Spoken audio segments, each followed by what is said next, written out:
بسم اللہ الرحمن الرحیم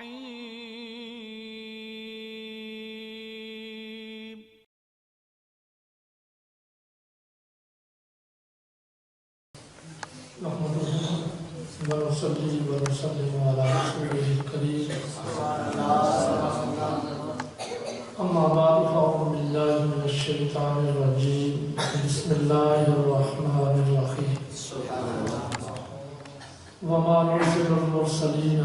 إلا مبشرين ومنذرين فمن آمن وأصلح فلا خوف عليهم ولا هم يحزنون. قال الله تبارك وتعالى في شان حبيبه في مقام آخر إن الله وملائكته يصلون على النبي يا أيها الذين آمنوا صلوا عليه وسلموا تسليما. اللهم صل على سيدنا مولانا محمد وعلى آل سيدنا مولانا محمد وبارك وسلم وصل عليه. الصلاة والسلام عليك يا رسول الله وعلى آلك وصحبك يا حبيب الله. يا رسول الله انظر علينا يا حبيب الله اسمع قالنا إننا في دار هم مغلق خذ أيدينا وسهل لنا أشكارنا. بعد دوسرا آج کے اس محفل پاک کا جو موضوع مجھے دیا گیا ہے وہ ہے صلح کے فضائل. اتنا مشکل موضوع نہیں ہے، میں کوشش کروں گا کہ میں آپ کو اس کی فضیلت سمجھا سکوں. اگر نہ سمجھا سکا تو یہ میری ناکامی ہوگی. صلح بولا جاتا ہے کسی بگڑے ہوئے کام کو سنوارنے کو. اگر کوئی کام خراب ہو جائے، فاسد ہو جائے تو اس کو صحیح کرنے کا نام صلح کہلاتا ہے. تو ہمارے جو معاشرے میں فساد استعمال ہوتا ہے، بہت زیادہ اس کو استعمال کیا جاتا ہے. فساد کہتے ہیں، مثلا میں آپ کو مثال دے کر اس کو سمجھاؤں کہ اگر تازہ کھانا ہے اس کو 1-2 دن تک آپ نہ استعمال کریں، رکھیں کھلی فضا میں، تو اس میں بدبو پیدا ہو جائے گی. اب وہ کھانے کے استعمال کے قابل نہ رہے گا تو لوگ کہتے ہیں یہ فاسد ہو گیا. عربی زبان میں اس کو فاسد کہا جاتا ہے، ہماری زبان میں کہتے ہیں گندا ہو گیا، بدبودار ہو گیا. اب اس کے مقابلے میں آتا ہے صلح. یعنی اگر بندے کا مزاج بگڑ گئے، بندے کے اعمال میں فساد پیدا ہو جائے تو اس کو ٹھیک کرنے کا نام صلح کہلاتا ہے. صلح کے 2 پہلو ہیں. ایک تو پہلو ہے اللہ تبارک و تعالیٰ کے لحاظ سے، جس کو ہم کہتے ہیں حقوق اللہ. حقوق اللہ کے لحاظ سے بھی اللہ تبارک و تعالیٰ بندے سے صلح طلب کرتے ہیں. لیکن آج جو میرا موضوع ہے وہ جو میرے اپنے ذہن میں آیا، مجھے یہ تو نہیں بتایا کہ صرف اتنا میں نے بار مجھے اشتہار سینڈ کیا گیا تو اس میں جو میں نے عنوان پڑھا تھا وہ یہ تھا کہ صلح کے فضائل. تو میرے اپنے خیال میں آج کل جو صلح کے فضائل بیان کروائے جا رہے ہیں وہ حقوق العباد کے لحاظ سے ہے. کیونکہ آج کل ہم دیکھتے ہیں کہ حقوق العباد کے لحاظ سے ایک کوئی ایسا گھر ہو کہ جس گھر میں ایک بندہ دوسرے بندے سے ناراض نہ ہو. شاید کوئی اچھا گھر ہوگا، ورنہ آج کل ہمارا یہ حال ہے. تو میرے خیال میں اس وجہ سے یہ موضوع رکھا گیا ہے. تو میں اسی موضوع کے مطابق چند باتیں آپ کے گوش گزار کرنا چاہتا ہوں. حضور علیہ السلام کی ایک حدیث مبارکہ سے ابتدا کر رہا ہوں، چونکہ آج اس سے پاک ہے امام حسن مجتبی رضی اللہ تعالیٰ عنہ، تو ان کے حوالے سے بھی میں گفتگو کرتا چلا جاؤں گا کہ صلح کی کتنی اہمیت ہے اور امام حسن رضی اللہ تعالیٰ عنہ نے صلح کیوں کی تھی. ظاہر ہے جب صلح کی فضیلت قرآن و سنت میں موجود ہے تو امام حسن رضی اللہ تعالیٰ عنہ کیوں نہ کرتے صلح. اس حوالے سے بھی میں گفتگو کروں گا، لیکن جو میرے پاس وقت ہے ظاہر میں ہمیشہ بھی کہا کرتا ہوں، پھر آپ کے بارگاہ میں ایک مرتبہ عرض کر دیتا ہوں کہ میرے بارے میں سب کو پتہ ہے کہ میں جو ٹائم دوں میں ہمیشہ کوشش کرتا ہوں کہ میں اس ٹائم کے مطابق پہنچوں. کیونکہ یہ میں دنیا کے اندر کسی سے وعدہ کر رہا ہوں تو کل قیامت والے دن ان سے پوچھا جائے گا اس کے بارے میں. میں ان میں سے نہیں ہوں کہ وقت دینے کے بعد میں 6 گھنٹے انتظار کرا کے پھر ہوں، تو لہٰذا میرے ساتھ ہمیشہ جو مجھے بلانے والے ہیں ان سے درخواست کرتا ہوں کہ اگر مجھ سے کبھی تبلیغ کروانی ہو تو مجھے وہ ٹائم دیا کریں جو ٹائم آپ مجھ سے تبلیغ کروانا چاہتے ہیں، نہ یہ کہ مجھے 1 گھنٹہ پہلے بلا کے بٹھا لیں، کیونکہ میں نے کرنی ہوتی ہے تبلیغ، میں یہاں پہ نہیں کروں گا، میں کسی اور جگہ پہ کر لوں گا، اس جگہ پہ نہ کروں گا، دنیا بڑی وسیع ہے، جس جگہ میری ضرورت ہوگی میں وہاں پہ تبلیغ کروں گا، جس جگہ ضرورت نہ ہوگی مجھے وہاں پہ جانے کا کوئی شوق نہیں ہے، میں اپنا ٹائم ضائع نہیں کرتا، یہ زندگی تھوڑی سی ہے، اس میں دین کا کام ہو جائے تو بہتر ہے۔ اب چونکہ میں نے 7 بجے آگے ٹائم دیا ہوا ہے، اب 7 بجے سے پہلے مجھے یہاں سے نکلنا پڑے گا، تو پھر میرے پاس ٹائم ہی اتنا ملتا ہے 20 سے 25 منٹ، تو میں بلا تمہید بات کرنا چاہتا ہوں۔ مشکات شریف کے حدیث مبارکہ ہے، حضور علیہ السلام اپنے صحابہ کے درمیان بیٹھے ہوئے تھے، تو آپ نے اپنے صحابہ کو مخاطب کر کے فرمایا میرے یارو اولا اخبرکم، اور ایک روایت کے الفاظ ہے اولا ادلکم افضل من درجۃ الصیام والصوم والصدقۃ او کما قال علیہ السلام، فرمایا میرے یارو میں نے نماز کی بڑی فضیلت تمہارے سامنے بیان کی، میں نے صدقے کی بڑی فضیلت تمہارے سامنے بیان کی، میں نے روزوں کی بڑی فضیلت تمہارے سامنے بیان کی۔ روزہ بھی اللہ تبارک و تعالیٰ کا حق ہے، نماز بھی اللہ تبارک و تعالیٰ کی عبادت ہے، صدقہ بھی اللہ تبارک و تعالیٰ کی عبادت ہے، لیکن فرمایا میرے یاروں آج میں تمہیں چاہتا ہوں کہ میں تمہیں کوئی اور خبر دوں۔ صحابہ نے عرض کی یا رسول اللہ صلی اللہ علیہ وسلم کون سی خبر دینا چاہتے ہیں؟ تو فرمایا میں تمہاری ایک اور چیز کی طرف دلالت کرنا چاہتا ہوں۔ اللہ کے نبی نے پھر سوال دہرایا، فرمایا اولا ادلکم، کیا تم یہ چاہتے نہیں ہو کہ میں تمہاری دلالت کروں؟ یا نبی اللہ کس بات پہ دلالت کر رہے ہو؟ فرمایا افضل من صیام وصلاۃ وصدقۃ، جو روزے سے بھی افضل ہو، جو نماز سے بھی افضل ہو، جو صدقے سے بھی افضل ہو۔ تو صحابہ کرام تو عرض کرنے لگے یا نبی اللہ ہم نے تو یہ تصور کر لیا تھا کہ نماز سے افضل کوئی عمل نہیں ہو سکتا، روزے سے افضل کوئی عمل نہیں ہو سکتا، صدقے سے افضل کوئی عمل نہیں ہو سکتا، اسی لیے ہم تو پوری توجہ نماز کی طرف لگا کے بیٹھے ہوئے ہیں، ہم تو پوری توجہ صدقے کی طرف لگا کے بیٹھے ہوئے ہیں، ہم تو پوری توجہ روزے کی طرف لگا کے بیٹھے ہوئے ہیں۔ ہمارا تو معمول یہ بن گیا ہے کہ ساری رات ہم عبادت میں گزار دیتے ہیں، نماز پڑھتے ہوئے گزار دیتے ہیں، سارا دن روزے رکھتے رہتے ہیں، پیٹ پہ کام کرنے کے بعد جو کچھ ملتا ہے اسے اللہ کی بارگاہ میں صدقہ کر دیتے ہیں۔ ہمارا مطلب نظر تو یہ ہے کہ اگر ہمیں کامیابی کا کوئی ذریعہ چاہیے تو وہ نماز ہوگی، وہ صدقہ ہوگا، وہ روزہ ہوگا۔ تو اگر آپ کوئی اور عمل بتانا چاہتے ہیں تو ضرور بے ضرور وہ بھی بتا دیجئے، ہمیں بھی پتا چلے کہ نماز، روزے اور صدقے سے بھی کوئی افضل عمل ہے۔ جب صحابہ نے عرض کی ضرور یا نبی اللہ بتائیے،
تیسرے تھے لیکن ابتدا میں فوت ہو گئے تھے۔ دو بڑے مشہور نواسے جن کا نام نامی گرامی ہے اور آپ ہر وقت لیتے رہتے ہیں، ظاہر ہمارا کھانا پینا ان کے وسیلے سے اس لیے ہم ان کا نام لیتے ہیں، چلو دنیا ہی مل جائے گی اس بہانے، ورنہ اگر ہم انہیں چاہنے والے ہوتے تو کم از کم ان کی سیرت تو اپناتے تھے۔ جن کے ساتھ ان کے تعلقات تھے ہمارے بھی کم از کم ان کے ساتھ تعلقات ہوتے، لیکن یہ تو بدبختی ہماری دنیا اب اسی طریقے سے چلے گی۔ امام حسین رضی اللہ تعالیٰ عنہ اور امام حسن رضی اللہ تعالیٰ، حضور علیہ السلام نے جب کبھی بھی امام حسین رضی اللہ تعالیٰ عنہ کی عظمت بیان کی نا صحابہ کرام کے سامنے، تو اللہ کے نبی ہمیشہ یہ فرمایا کرتے تھے یہ میرا وہ بیٹا ہے جو میدان کربلا میں دین اسلام کی خاطر اپنی جان کو قربان کرتے ہیں۔ ظاہر ہے کسی کی تعریف کی جائے تو اس کی اچھی جو صفت ہوتی ہے اس کے ساتھ کی جاتی ہے، اس کے ساتھ کی جاتی ہے نا۔ کسی کی آپ کہیں مدح بیان کر رہے ہو، کسی بندے کو کسی کی عظمت آپ بتانا چاہتے ہو تو اس کا وہ عمل بیان کیا جائے گا جو اس کا سب سے بہترین عمل ہوگا، تاکہ اس کی مدح اس کی عظمت لوگوں کے سامنے جائے۔ امام حسین رضی اللہ تعالیٰ کے بارے میں تو حضور علیہ السلام جب پیدا ہوئے تو اس وقت یہ دعا کرنا شروع ہو گیا، اللہم آت حسین صبرا وعجلا، یا اللہ حسین کو صبر بھی دے اجر بھی دے۔ پھر بارہا حدیث میں ہمیں پتہ چلتا ہے اللہ کے نبی نے بارہا صحابہ کرام کو بتایا کہ انبنی فتقتل امتی ھذا، میرے اس بیٹے کو میری امت شہید کر دے۔ تو حضور علیہ السلام ان کی شان اس انداز سے بیان کرتے تھے، لیکن امام حسن رضی اللہ عنہ کی عظمت اللہ کے نبی نے کیسے بیان کی؟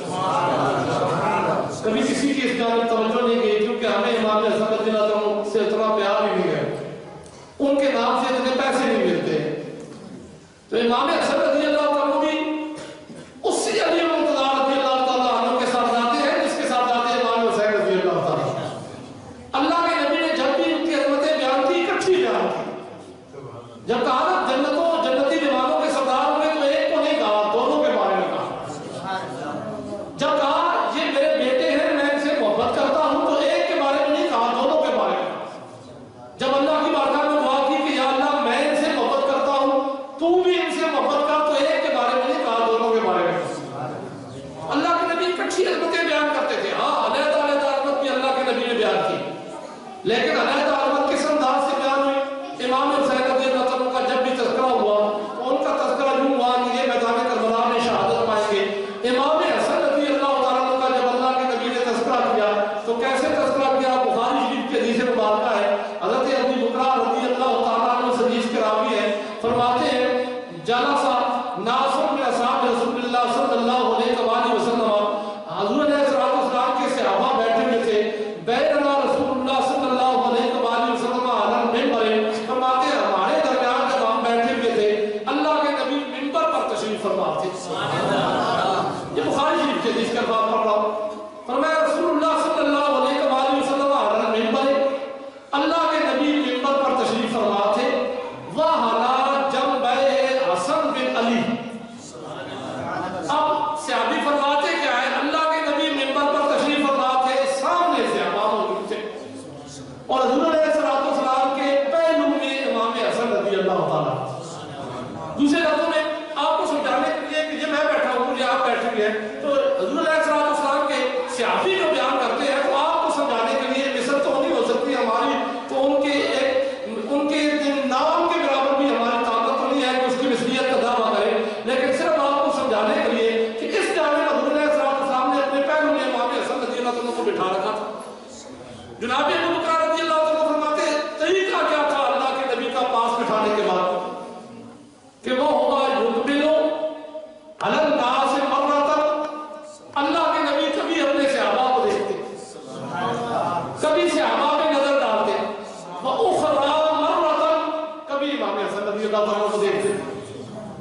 اب صحابہ حیران ہیں کہ حضور علیہ السلام کیوں دیکھ تو رہے ہیں،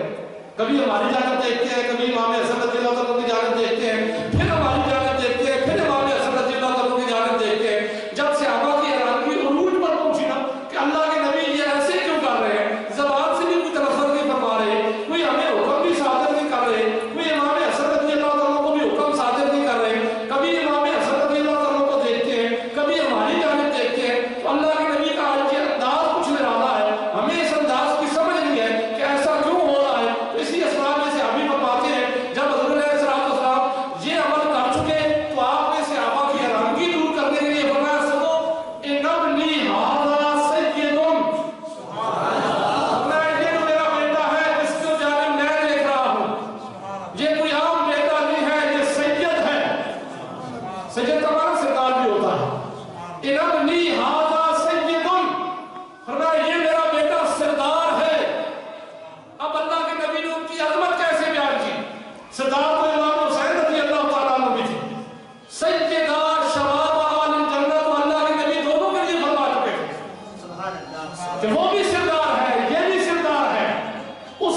سرداری میدان کربلا میں شہادت میں کر کے شہادت پا کے ہوگی،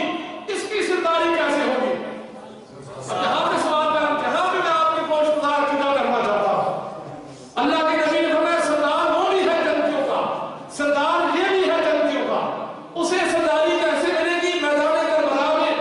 اپنا کومہ لٹوا کے ملے گی، اپنی جان پہ جسم پہ زخم کھا کے ملے گی، شہادت اپنی دے کے ملے گی، لیکن کہا یہ بھی تو میرا بیٹا سردار ہے، اس کو بھی تو میں نے سرداری عطا کی ہے، یہ بھی جنتی جوانوں کا سردار ہے، وہ بھی جنتی جوانوں کا سردار ہے، تو کہا سنو اس میرے بیٹے کو جنتی جوانوں کی سرداری کیسے ملے گی، یہ سید کیسے ہوگا؟ کہا لعل اللہ ان یصلح بہ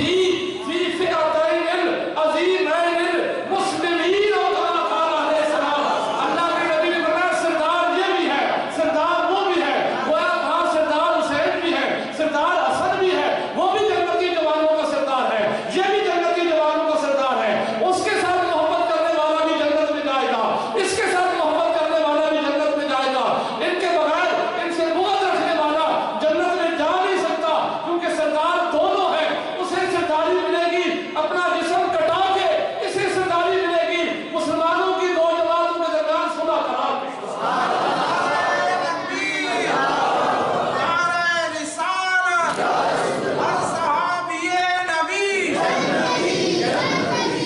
اب میں ویسے اپنے سارے بیٹھے ہوئے نا، میں اختیار تو اس بات کرنا چاہتا ہوں، کسی کو مسلمان جلتا ہے تو کہنے کا اختیار ہمارے پاس ہے، ہم یہ اختیار کسی سے لے سکتے نہیں لے سکتے۔ حضور علیہ السلام کے جیسے مبارکہ ہے جب کوئی بندہ کسی مسلمان کو کافر کہے دونوں میں سے ایک کافر ہو جاتا ہے، اگر اگلا واقعی کافر ہے تو ٹھیک، ورنہ وہ فتویٰ اس کی اپنی طرف ہوتا ہے۔ تو ہمارے پاس تو آج کل کے عام بندوں میں سے جب تک صریح کفر ہم نہ دیکھ رہے ہیں، ہمیں کسی کو کافر کہنے کا اختیار نہیں ہے۔ ہاں اگر واضح کفر موجود ہو تو پھر اس کو مسلمان بھی نہیں کہا جا سکتا، کیونکہ واضح کافر کو اگر مسلمان کہے تو وہ بھی کافر ہو جاتا ہے، اس لیے دونوں جانبیں یہاں پہ برابر ہے۔ تو جب ہم عام کسی بندے کو کافر نہیں کہہ سکتے تو میرے اور آپ کے پاس یہ اختیار ہے کہ حضور علیہ السلام کے صحابہ میں سے کسی کو کافر کہیں، یہ اختیار ہے، جو کہے گا وہ اپنا ایمان خالد، وہ اپنے ایمان کی خبر۔ پھر اس ان صحابہ کو جن جنگوں کی بات کی جاتی ہے نا کہ ان کی جنگیں ہوئی تھی تو دونوں جانب سے جو صحابہ شہید ہوئے ان کے کیا بنے گا؟ ان کا یہی بنے گا اللہ کے نبی پیغام دے کے گئے ہیں۔ اللہ کے نبی نے یہ نہیں کہا ایک سائڈ سے جو آئیں گے وہ مر گئے تو وہ صرف قاتل ہوں گے، وہ معاذ اللہ جہنمی ہوں گے، دوسری سائڈ میں آنے والے جنتی ہوں گے، بلکہ اللہ کے نبی نے جب امام حسن رضی اللہ عنہ کی سرداری کے بارے میں بیان کیا تو کہا یہ میرا بیٹا بھی سردار ہے، یہ بھی جنتی جوانوں کا سردار ہے، لیکن سرداری اسے بھی آسانی سے نہیں ملے گی، یہ دو عظیم مسلمانوں کی جماعتوں کے درمیان صلح کرائے۔ تو اللہ کے نبی نے تو کہا فئتین العظیمتین، دونوں جماعتیں ہوں گی، دونوں عظیم ہوں گی، جنہیں اللہ کے نبی عظیم کہیں، میرے اور آپ کے پاس اختیار ہے کہ ہم انہیں عقیل کہیں، اگر ہم انہیں عقیل کہتے ہیں تو عقیل ہم خود ہے۔ میں دعوت فکر دے کے جا رہا ہوں آج ان لوگوں کو جو کہتے ہیں امیر معاویہ رضی اللہ عنہ معاذ اللہ ایسے تھے ایسے تھے، تو جب یہ تاج حضرت امیر معاویہ رضی اللہ عنہ پہ کیا جائے گا، یہ ڈائریکٹ اللہ کے نبی پہ جائے گا، جب وہ اللہ کا نبی یہ فرمائے کہ علی ولی اللہ، جس کو آج پڑھا جاتا ہے کہ من کان مولا فہذا علی مولا، اس کا معنی کیا جاتا ہے وہ نبی کریم علیہ السلام اگر کہیں کہ علی مولا ہے تو ہم سارے مان لیتے ہیں کہ علی مولا ہے، تو وہی نبی تو کہہ رہے ہیں حضرت امیر معاویہ رضی اللہ عنہ کی جماعت مسلمان بھی تھے اور بہت عظمت والی جماعت بھی تھی۔ جہاں ہمیں تو بہت پڑتی ہے، جہاں ہمارے پاس معیار کیا ہے، یہاں تو ہم افکار سوچنے ترازو تولنے نہ پڑتے ہیں، یہی نہیں جی ہم نہیں مانتے کہ تم کون ہوتے ہو ماننے یا نہ ماننے والے، یہ تو اللہ کے نبی کا فیصلہ ہے۔ اللہ کے نبی فرما رہے ہیں حضرت امام حسن رضی اللہ عنہ کے بارے میں، فرمایا یہ میرا بیٹا سردار یہ بھی ہے، لیکن کہا اس کا سرداری والا کون کون سا ہوگا؟ لعل اللہ ان یصلح بہ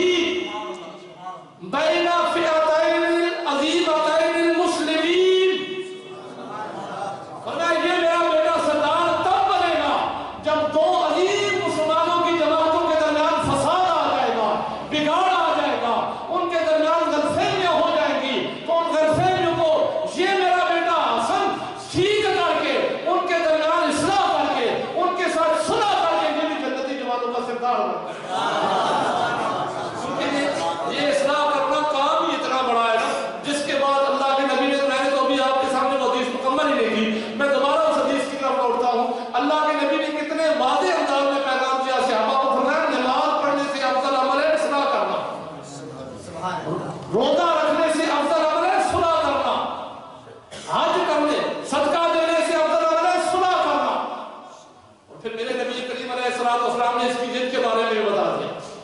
اور میں صلاح ذات البین، جو بندہ دو آدمیوں کے درمیان صلح کرے وہ حج کرنے سے افضل ہے، روزہ رکھنے سے افضل یہ عمل ہے، زکات دینے سے افضل یہ عمل ہے، جو دو بندوں کے درمیان کرے اسے تو اتنا مقام و مرتبہ ملے، جو دو عظیم جماعتوں کے درمیان صلح کرائے وہ جنتی جماعتوں کا سردار بن گیا۔ اسی لیے اللہ کے نبی نے پہلے تعارف کرایا، فرمایا ھذا ابنی سید، یہ میرا بیٹا سید ہے۔ کیوں سید ہے؟ یہ دو بندوں کے درمیان نے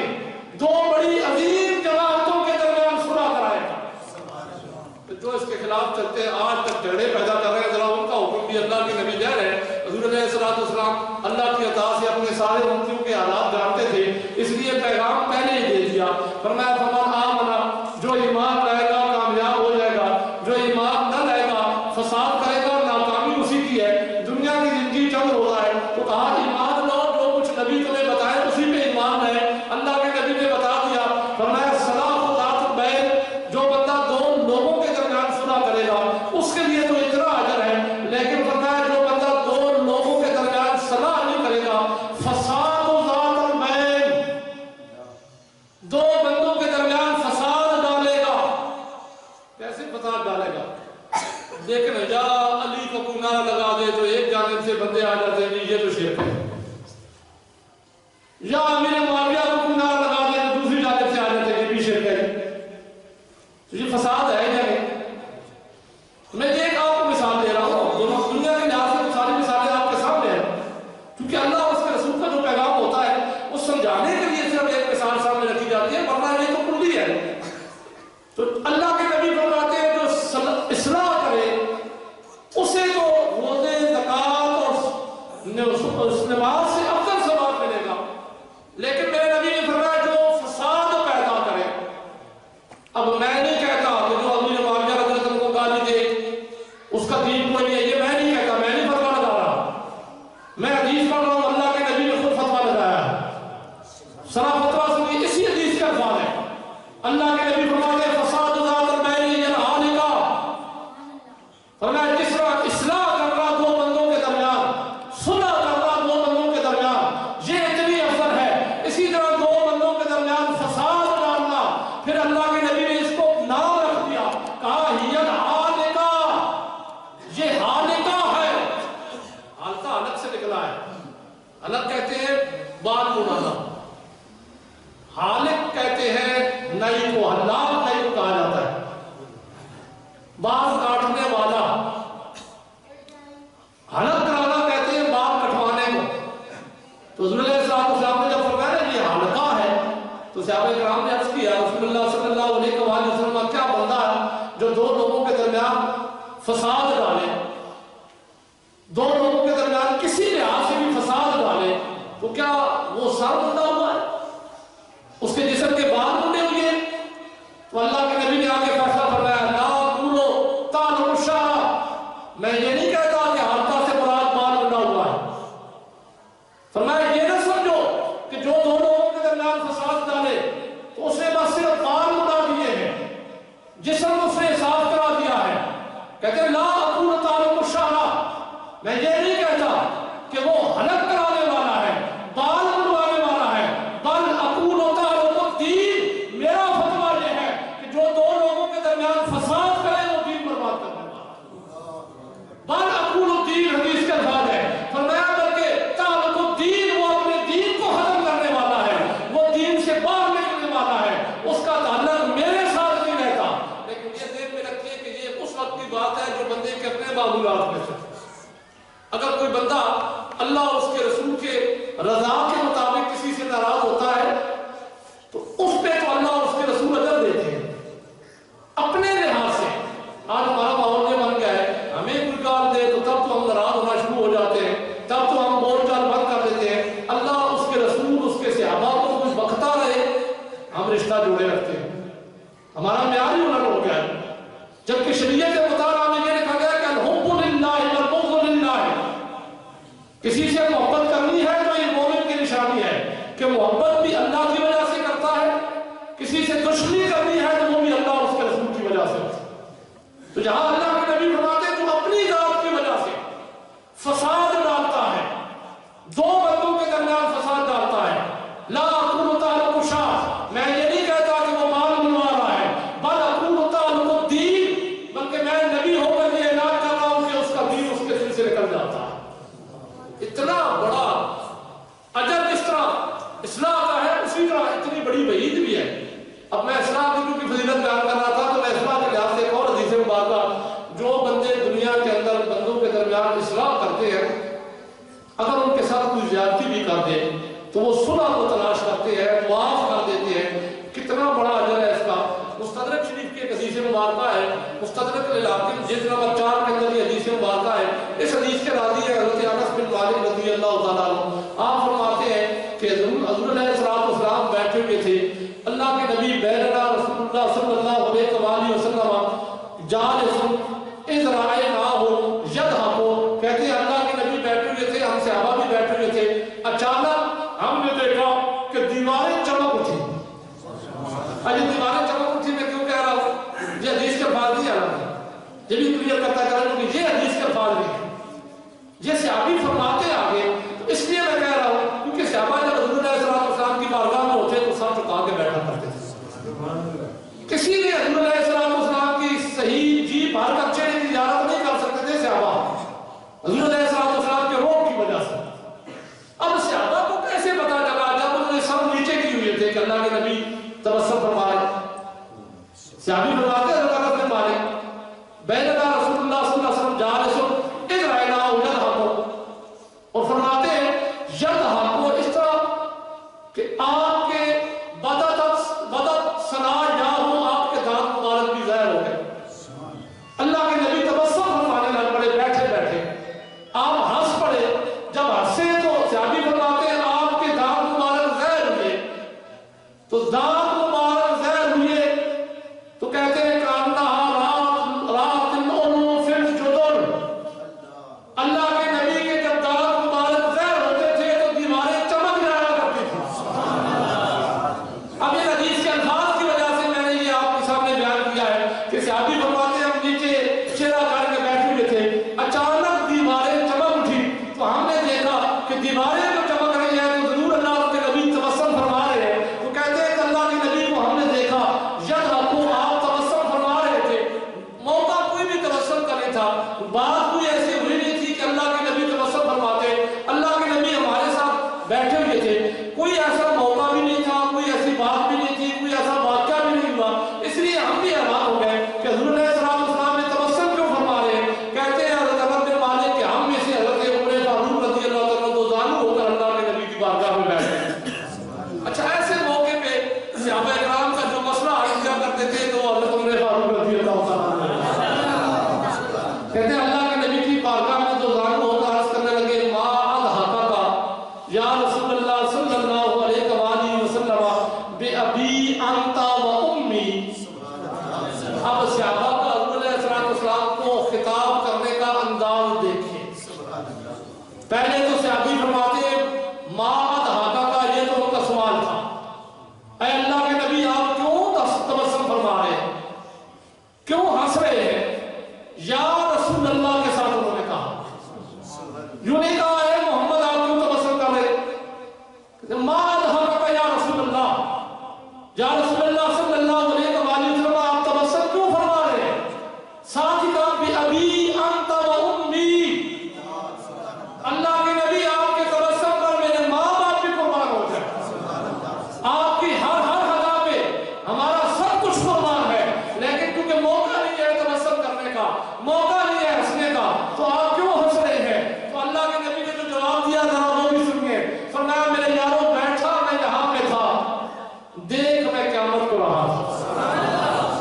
کسی صحابی نے کوئی انکار نہیں کیا، کوئی اعتراض نہیں کیا، مجھے تو حدیث میں کہیں نہیں ملا، میرا کوئی بھائی جو حضور علیہ السلام کے بارے میں یہ عقیدہ رکھتا ہے کہ آپ کو تو کل کا علم نہیں ہے، دیوار کے پیچھے کا علم نہیں ہے، مجھے کم از کم دکھا دے کہ کسی صحابی نے اٹھ کے اعتراض کیا ہو کہ بیٹھے یہاں پہ ہو، قیامت تو قائم ہونی ہے بعد میں، میدان محشر بعد میں قائم ہونا ہے، تو اب آپ دیکھ رہے ہیں، بلکہ صحابی فوراً عرض کرتے ہیں یا نبی اللہ ہمارا یہ عقیدہ ہے کہ آپ بیٹھے یہاں پہ ہو، نظر آپ کی ہر جگہ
جہاں جو بڑے بڑے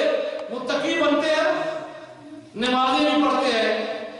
حج بھی کرتے ہیں، زکوٰۃ بھی دیتے ہیں، لیکن گھر میں دیکھو تو بھائی سے بھی ناراض، باپ سے بھی ناراض، بیٹوں سے بھی ناراض، کبھی کسی کی زمین ہتھیار لی، کبھی کسی کی زمین ہتھیار لی۔ دیکھیے میں بھی اسی معاشرے کا ہوں، ہمارے جو جتنے بھی افسر ہوتے ہیں جب یہ کرسی پہ بیٹھے ہوئے ہوں تو کتنی رشوتیں لیتے ہیں۔ اللہ معاشرہ کا کوئی اللہ کے نیک بندے ہوں گے، ورنہ ہمارے معاشرے میں تو ایسا ہی ہے، بندے کا جائز کام بھی بغیر رشوت دیے نہیں ہو سکتا ہمارے معاشرے میں۔ لیکن جب انہیں کو تصویر پکڑے ہوئے دیکھو نا، کبھی حج کرنے جا رہے ہیں جی، ہم تو ہر سال حج کے لیے جاتے ہیں، کبھی زکوٰۃ دے رہے ہیں، کبھی لوگوں پہ ہم جن لوگوں کو فلاں بندے کی خدمت کر رہے ہیں، تو اس کام کا کیا ہوگا؟ اگر تمہیں اس کام کی نیکی دنیا کے اندر مل بھی گئی، لیکن یہ نیکی قیامت والے دن کام نہیں آنے والی، کیونکہ اللہ کے نبی فرماتے ہیں وہ بندہ جب اللہ کی بارگاہ میں حاضر ہو کر عرض کرے گا الہ العالمین مجھے میرے ظلموں کا بدلہ چاہیے، تو اللہ کے نبی چار فرماتے ہیں رب اس کو فرمائے گا اے میرے بندے تو اپنے بھائی کے ساتھ کیا معاملہ کرتا ہے، اے لا تصنع اخی بما تصنع اخی، تو اس کے ساتھ کیا کرے گا، لم یبق من حسناتہ شیء۔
میں اس حدیث کو مکمل کرتا ہوں کیونکہ وقت ہو گیا ہے۔ حضور علیہ السلام فرماتے ہیں جب وہ بندہ اللہ کی بارگاہ میں اپنے بھائی کو لائے گا عرض کرے گا الہ العالمین میں اس سے اپنا بدلہ لینا چاہتا ہوں، اللہ تبارک و تعالیٰ فرمائیں گے اے میرے بندے تو اس سے بدلہ کیسے لے گا، لم یبق من حسناتہ شیء،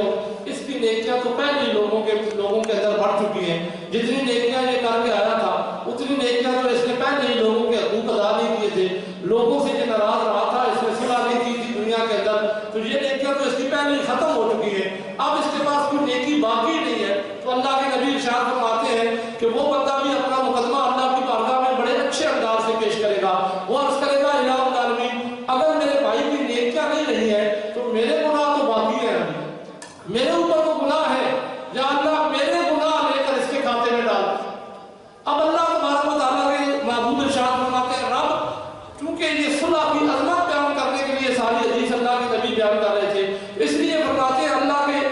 محبوب کے اللہ تبارک و تعالیٰ اس بندے سے کہے گا نا بندے تو جو اپنے بھائی سے بدلہ لینا چاہتا ہے بدلہ میں تجھے دلواتا ہوں، پہلے فانظر الی الجنان، ذرا میری جنت کو تو دیکھ، اللہ تبارک و تعالیٰ اس بندے سے کہے گا فانظر الی الجنان، میری جنتوں کو تو دیکھ، حدیث کے الفاظ ہے فرفع راسہ، وہ اپنا سر اوپر اٹھائے گا، ارا وہ عرض کرے گا یا رب ارا مدائن من ذہب، یا اللہ میں تو شہر نہیں،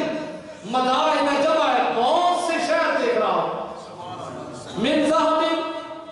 سونے کے بنے ہوئے دیکھ رہا ہوں،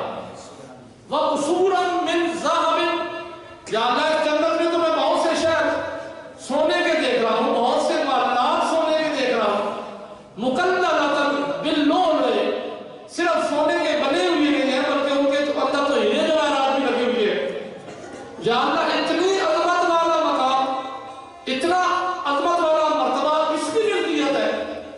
یہ جنت کا ٹکڑا، یہ جنت کے شہر، یہ جنت کے معاملات کس کی ملکیت ہے؟ یا اللہ تم نے کس کو دے رکھے؟ حدیث کا بعد ہے بات کرے گا وہ بھول گیا اپنے چڑھنے کو. اللہ کے نبی فرماتے ہیں جب جنت کو دیکھے گا ایک مرتبہ دیکھنے سے ہی وہ بندہ بھول گیا کہ میں تو اپنے بھائی سے بدلہ لینے کے لیے اللہ کی بارگاہ میں آیا تھا. اللہ کے نبی فرماتے ہیں وہ عرض کرے گا اے نبی ھذا، یا اللہ ضرور بے ضرور یہ تیرے کسی نبی کا مقام و مرتبہ ہے. جنت کے اندر اتنا اعلیٰ مقام کسی نبی کا ہو سکتا ہے. تو اللہ تبارک و تعالیٰ کے محبوب ارشاد فرماتے ہیں فوراً اس کے ذہن میں جائے گا نہیں نبی کا مقام تو بہت بلند ہے، اس سے اوپر ہوگا، اس لیے اگلا درجہ بنتا ہے. اب حدیث کے بعد پھر سنیے کیونکہ اب میرے پاس وقت نہیں رہا ورنہ میں اس پہ بات کرتا کہ وہ اللہ کے نبی فرماتے ہیں وہ شخص خود ہی اپنے دل کے اندر، اس کے دل کے اندر اللہ تبارک و تعالیٰ ڈالیں گے تو اگلا سوال کر دے گا. ابھی اسے پہلے سوال کا جواب ملا نہیں ہوگا کہ یہ کس نبی کا مقام ہے تو فوراً اس کے ذہن میں آئے گا نہیں نبی کا مقام تو اس سے اوپر ہوتا ہے، ضرور بھی ضرور یہ صدیق کا مقام ہوگا. تو حدیث ہمیں بتاتی ہے کہ نبی کے بعد درجہ صدیق کا آتا ہے. کیونکہ یہ حدیث کے الفاظ ہیں وہ عرض کرے گا اے صدیق ھذا، یا اللہ اگر یہ نبی کا مقام نہیں ہے، نبی کا مقام اس سے اوپر ہے تو پھر یہ کس صدیق کا مقام ہے؟ پھر اس کے دل میں فوراً یہ خیال پیدا ہوگا نہیں جب نبی کا مقام اوپر ہے تو صدیق تو صرف ایک درجے نیچے ہوتا ہے. اس لیے نبی کا مقام بھی اوپر، صدیق کا مقام بھی اوپر، تو پھر یہ خواہ کسی شہید کا درجہ ہوگا کیونکہ اس کے بعد شہید کا درجہ آتا ہے. تو حدیث کے الفاظ ہے وہ پوچھے گا اے شہید ھذا، یا اللہ یہ نبی کا مقام بھی نہیں ہو سکتا کیونکہ بہت اوپر ہے، وہ تو صدیق کا مقام بھی نہیں ہو سکتا وہ بھی بہت اوپر ہے، تو پھر یہ کس شہید کا مرتبہ ہے؟ اللہ کے نبی فرماتے ہیں جب وہ یہ سوال کرے گا تو اللہ تبارک و تعالیٰ فرمائیں گے یہ کسی نبی کا مقام نہیں ہے، یہ کسی شہید کا مقام نہیں ہے، یہ کسی صدیق کا مقام نہیں ہے. یا اللہ پھر یہ کس کی ملکیت ہے؟ بندہ عرض کرے گا الہ العالمین پھر یہ تو کس کو مالک بنائے گا؟ اللہ تبارک و تعالیٰ کے محبوب ارشاد فرماتے ہیں رب فرمائے گا لمن آت الثمن، جو مجھے اس کی قیمت دے دے میں اسے دے دوں گا. حضور علیہ السلام فرماتے ہیں رب فرمائے گا بندے جو مجھے اس کی قیمت دے دے میں اسے یہ سارا مقام و مرتبہ دے دیتا ہوں. جنت میں یہ مقام و مراتب، یہ شہر، یہ معاملات اس کے حوالے کر دوں گا، اسے مالک بنا دوں گا. وہ بندہ عرض کرے گا بمن آت الثمن، یا اللہ اس کی قیمت کون ادا کر سکتا ہے؟ اس کی قیمت تو بہت زیادہ ہوگی، میرے پاس تو کچھ بھی نہیں ہے، میں اس کو کیسے مالک بن سکتا ہوں؟ اس کی قیمت کون ادا کر سکتا ہے؟ کتنے میں یہ ملے گی؟ یہ تو بہت مہنگی ہوگی. اللہ کے نبی ارشاد فرماتے ہیں رب فرمائے گا نہیں بندے انت تملکہ، تو بھی اس کا مالک ہو سکتا ہے، تو بھی اس کی قیمت ادا کر سکتا ہے. آج قیمت دے، آج میں تجھے دے دیتا ہوں. یا اللہ میں کیسے قیمت ادا کر سکتا ہوں؟ میرے پاس تو نیکیاں بھی نہیں ہے، میرے پاس تو پیسے بھی نہیں ہے، میں تو دنیا میں کوئی چیز نہیں خرید سکتا تھا، جہاں یہ جنت کے محلات کیسے خرید لوں؟ تو اللہ کے نبی ارشاد فرماتے ہیں رب فرمائے گا اے بندے تو اس کا مالک ہو سکتا ہے، اب بھی خرید سکتا ہے. وہ بندہ حیران ہو کر عرض کرے گا الہ العالمین میں خریدنا چاہتا ہوں، کیسے خریدوں؟ تو اللہ فرمائے گے بحق اخی کا، ابھی جس بھائی کو پکڑ کے میرے پاس لایا ہے کہ میں اس سے بدلہ لینا چاہتا ہوں، اس نے مجھ پہ ظلم کیا ہے، مجھے بدلہ چاہیے، اپنے اس بھائی سے صلح کر لے، اسے معاف کر دے. صلح کرنا تیرا کام ہے، جنت میں یہ معاملات عطا کرنا. اتنا بڑا اجر ہے صلح کا، کاش ہمیں بھی اس کی سمجھ آ جائے تاکہ ہماری زندگی بھی اسلامی احکام کے مطابق ملے. اللہ تبارک